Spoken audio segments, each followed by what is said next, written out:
Hey everybody. So this morning I was teaching an advanced leadership class, and as people were walking in, my first question is always, where are you from? And two people in my class happened to be from Texas. And as they told me they were from Texas, I looked like a deer in headlights because given the recent situation that happened yesterday, I had no idea what to say. Right? So one of the largest mass shootings in an elementary school happened. Two people were from Texas. Who knows if they were directly or indirectly affected by the events, but it was something that I felt should be acknowledged in some way, shape, or form. And yet all I could do was ask that very generic, how are things going?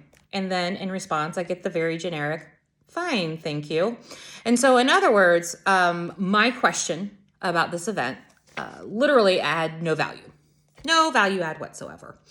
And when class was done, the class continued, it went fine. But when class was done, I went to HBR, harvardbusinessreview.org, and was researching a completely different project. But right there on the front page was an article called How to Talk to Your Team About Distressing News Events by Allison Shapiro.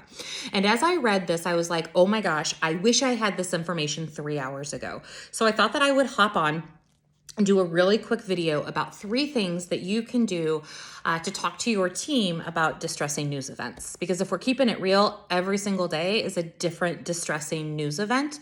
And to have some tools on how do we talk about this, I think can be really helpful for every leader watching this video.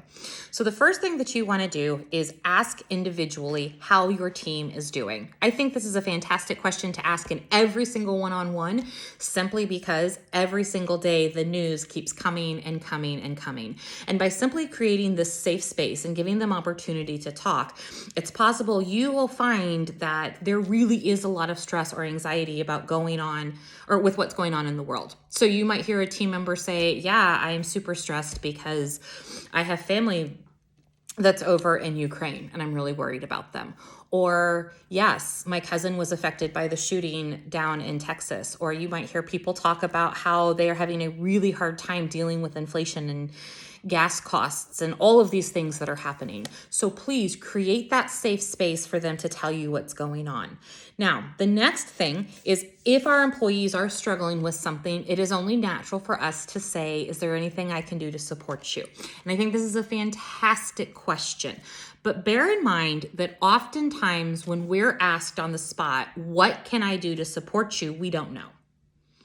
We don't know, right? Marianne, what can I do to support you? I don't know, but I'll let you know if anything comes up. So depending upon what the situation is if you know something that you can do to support them, don't be afraid to say, well, I'll tell you what, Joe, would it be helpful if I did this or I did that? So if you can think of a way to support them, go ahead and ask if that would be helpful. So that's the first thing that you want to do is ask individually. Secondly, at the beginning of team meetings, it is way okay to acknowledge what's going on. Because if you don't talk about the elephant in the room, then it simply becomes a situation where it's an unproductive meeting because everybody is thinking about what's happening, but nobody's talking about it. So in Allison Shapiro's article, she actually had this perfect phrase that I want to give you. And she said that you can start a meeting by simply saying, I'd like to take a minute to acknowledge what's happening. I've certainly been distracted by this and I'm concerned. Who else feels the same? So you're just going to call out the elephant. And not only that, I believe that you are creating a safe space by saying, I am distracted and I'm concerned about what's going on, and I want to create a space for you to say the same thing. So love that phrase. Love it, love it, love it. Memorize it. Let me give it to you again. I'd like to take a minute to acknowledge what's happening. I've been distracted and concerned. Who else feels the same? And please, please, please use that in team meetings. Give your team as a group a chance to talk. And then finally, the third thing that you can do is support your team taking action. So oftentimes when things happen, we feel helpless. Anybody feel helpless over the last 2.5 years with the pandemic? Hello, me, right? Anybody feel helpless about what's happening in Ukraine? Hello, me, right? And so what I want you to do is look at your organization's policies when it comes to supporting employees taking action, and then really encourage them to do that. So for example, if your organization offers volunteer days, really encourage your team to go and volunteer with an organization that matters tremendously to them.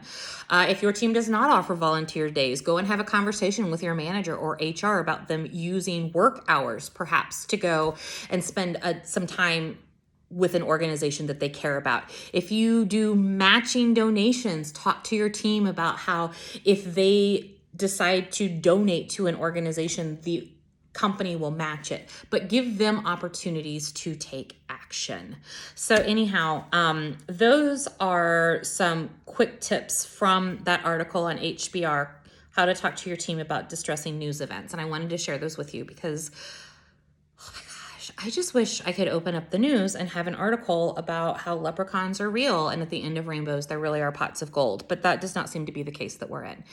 And so now more than ever, it is incredibly important for us to create safe spaces within our organization, and by talking about what's going on, you are creating that safe space. So anyhow, stay safe and stay sane, and until our paths cross again, I'll see you.